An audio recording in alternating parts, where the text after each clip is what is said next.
નમસ્કાર મિત્રો, ખાસ કરીને આજના વિડીયો આપણે બે પ્રકારની માહિતી આપવાની છે. એક તો આપણે ઉનાળુ પાકનું વાવેતર છે એ ક્યારે કરવું, અને બીજું ઘઉંનો પાક છે એની અંદર એક નવી સમસ્યા અત્યારે સર્જાઈ રહી છે. તમામ વિશેની સંપૂર્ણ માહિતી આપું એ પહેલાં હું આપને એ પણ જણાવી દઉં કે આવનારા દિવસની અંદર આપણે બે ખેડૂત મિટિંગનું આયોજન કરેલું છે. એટલે કે પ્રથમ ખેડૂત મિટિંગ છે એ છે તારીખ 20 જાન્યુઆરી 2026 અને મંગળવારના રોજ સમય છે બપોરે 3 વાગ્યાનો. મિટિંગનું સ્થળ છે રામજી મંદિર, ગામ કટાવધામ, તાલુકો સુઈગામ, જિલ્લો વાવથરાદ. બીજી ખેડૂત મિટિંગ છે એ છે તારીખ 21 જાન્યુઆરી 2026 અને બુધવારના રોજ સમય છે બપોરે 3 વાગ્યાનો. મિટિંગનું સ્થળ છે શ્રી રામ તુલસી ગૌશાળા, બેટાલિયા રોડ, ગામ નારોલી, તાલુકો થરાદ અને જિલ્લો વાવથરાદ. આ બંને ખેડૂત મિટિંગની અંદર આપણે ઝેરમુક્ત ખેતી અને હવામાન વિશેની વિશેષ ચર્ચાઓ કરવાની છે. સાથે આપણે ખેડૂતને લગતા તમામ પ્રશ્નો વિશે માહિતી આપશું અને આપણે એકાબીજા ખેડૂતો રૂબરૂ મળી શકીએ એટલે આપણે આ મિટિંગનું આયોજન કરેલું છે. તો તમામ ખેડૂત મિત્રોને આ બંનેમાંથી જે પણ સ્થળ નજીક પડતું હોય ત્યાં પધારવા માટે મારું ભાવભર્યું આમંત્રણ છે. હવે ખાસ કરીને જે ઘઉં વિશેની માહિતી આપું એ પહેલાં હું આપને થોડુંક અત્યારે આપણે જે ઉનાળુ પાકનું વાવેતરમાં જે મિત્રો ઉતાવળ કરી રહ્યા છે એ વિશેની વાત કરી દો. આમ જોવા જઈએ તો જનરલી મકર સંક્રાંતિ એટલે કે જે ઉત્તરાયણ જતી રહે પછી ઘણી વખત ખેડૂત ભાઈઓ છે ઉનાળુ પાકનું વાવેતર કરવાની શરૂઆત કરી દેતા હોય છે. જો કે આપણે ઉનાળુ પાકનું વાવેતર છે ત્યારે જ કરવું જોઈએ જ્યારે હવામાન છે એ વાવેતર લાયક થવું જોઈએ. ખાસ કરીને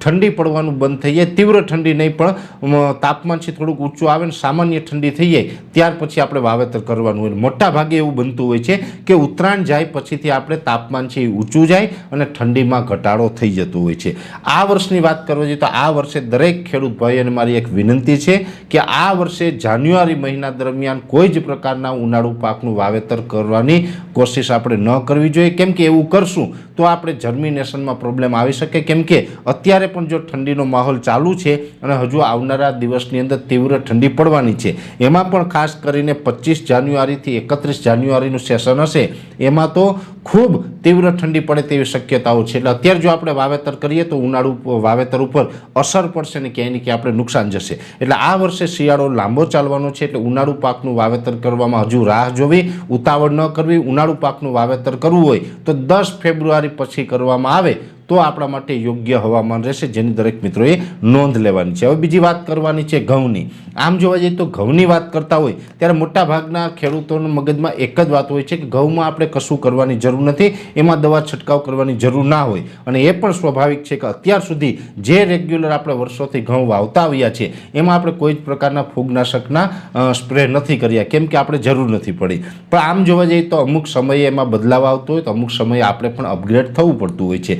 જેવી રીતે જોવા જઈએ તો અત્યારે જે ઉત્તર ભારતના અમુક વિસ્તારો છે જેમાં પંજાબ, હરિયાણા સહિતના વિસ્તારો છે એમાં તો ગુજરાત કરતાં પણ વધુ પ્રમાણમાં ઘઉંનું વાવેતર થાય છે. અને ત્યાં અત્યારે રેગ્યુલર એક ડિઝીઝ ચાલુ થઈ ગઈ છે. જે ડિઝીઝને જે આપણે રસ્ટ કહીએ છીએ એ રસ્ટ એટલે કે જે આપણે ગેરુને જે આપણે આવે છે, હવે એ ઘઉંની અંદર અત્યારે જે ચાલુ થયું છે એને કારણે ખૂબ નુકસાન થાય છે. એટલે ત્યાં તો અત્યારે આપણે દર વર્ષે રેગ્યુલર આ પ્રશ્ન ચાલુ થઈ ગયો છે અને હવે ધીમે ધીમે ગુજરાતમાં પણ આ પ્રશ્ન ચાલુ થયો છે. જો અત્યારે આપણે આ ઘઉં ઉપર ધ્યાન આપવામાં ન આવે અને સમય જતા આ છે જો આપણે સીડની અંદર જ આનો જે પ્રોબ્લેમ ઊભો થઈ જશે તો એક સીડબોર્ન આ ડિઝીઝ થઈ જશે. આપણે ડિઝીઝ એટલે કે જે આ ફૂગ છે એ 2-3 પ્રકાર આવતી હોય, સીડબોર્ન, સોઇલબોર્ન અને એરબોર્ન. એરબોર્ન એટલે કે હવા દ્વારા ફેલાય, જમીનજન્ય ફૂગ હોય અને બિયારણ દ્વારા જે આ ફૂગ ડેવલપ થતી હોય છે. એટલે આ બિયારણ દ્વારા પછી જો આ ડિઝીઝ પ્રોબ્લેમ થઈ જશે, આ ડિઝીઝનો જે આ રસ્ટ છે એનો પ્રોબ્લેમ થઈ જશે તો દર વર્ષે આપણે આ પ્રશ્ન વધતો જશે અને ઘઉંની અંદર આવનારા સમયમાં સમસ્યાઓ વધી જશે. જે અત્યારે પંજાબ અને હરિયાણામાં સેમ પરિસ્થિતિ અત્યારે જોવા મળી રહી છે.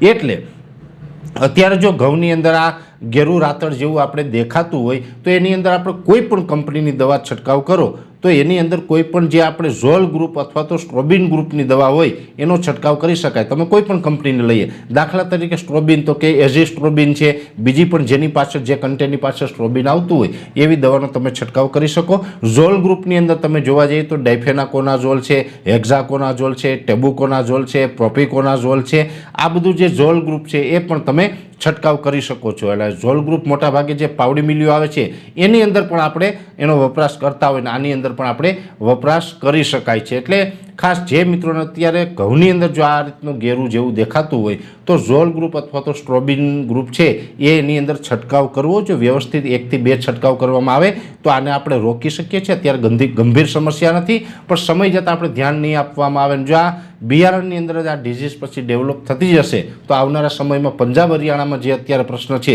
એવો પ્રશ્ન પણ આપણા ગુજરાતની અંદર આવી શકે છે. એટલે કાં તો જો તમે કેમિકલ પેસ્ટિસાઇડ મુજબ જે આ ખેતી કરતા હોય તો તમે ઝોલ ગ્રુપ અથવા તો સ્ટ્રોબિન ગ્રુપની દવાનો ઉપયોગ કરી શકો છો, અથવા ગૌમૂત્ર અને છાશ છે એ પ્રાકૃતિક ખેતીની અંદર જે આપણે ઉપયોગ કરીએ છીએ એ રેગ્યુલર કરી શકાય છે, અથવા તો જૈવિક ખેતી જે આપણે કરતા હોય છે તો પણ એની અંદર આપણે જે બેક્ટેરિયાઓનો વપરાશ કરતા હોય એ વસ્તુ આપણે વપરાશ કરી શકીએ છીએ ને એનું આપણે નિયંત્રણ લઈ આવી શકીએ છીએ. એટલે ખાસ અત્યાર સુધી ભલે આપણે ઘઉંની અંદર કોઈ કાળજી ન લીધી હોય, ઘઉંની અંદર આપણે દવા છાંટવાની હેબિટ નથી, છતાં પણ હવે આપણે ઘઉંની અંદર પણ દવા છાંટવાની હેબિટ પાડવી પડશે. નહીં પાડીએ તો આપણે આવનારા સમયમાં સમસ્યા સર્જાઈ શકે છે. એટલે ખાસ કરીને જે ઉનાળુ પાકનું વાવેતર અને ઘઉંની માહિતી જે આપવાની હતી તમામ માહિતી છે આજના વિડીયોની અંદર મેં આપવાનો પ્રયત્ન કર્યો છે. વિશેષ માહિતી છે નેક્સ્ટ વિડીયોમાં આપવામાં આવશે. અત્યારે આ વિડીયોની અંદર એટલું જ. અંતમાં દરેક મિત્રોને વિનંતી રહેશે વિડીયોને લાઈક આપીને દરેક ગ્રુપમાં શેર કરી દેવો. જો તમે અમને યુટ્યુબ ઉપર જોઈ રહ્યા હોય તો ચેનલને સબસ્ક્રાઈબ કરજો અને ફેસબુક ઉપર જોઈ રહ્યા હોય તો પેજને ફોલો કરજો. નમસ્કાર.